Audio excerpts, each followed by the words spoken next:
Welcome back to another technical deep dive here in the debug zone.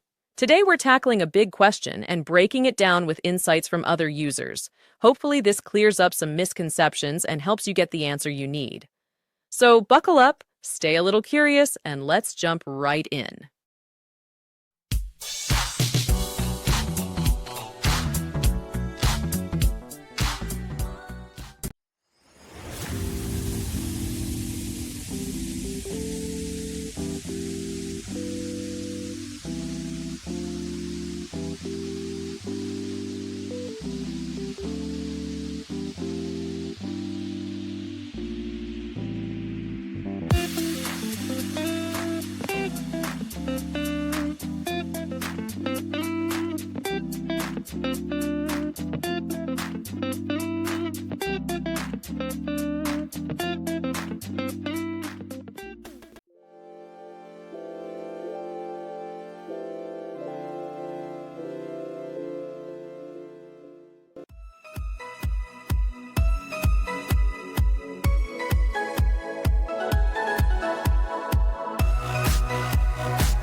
And that's a wrap.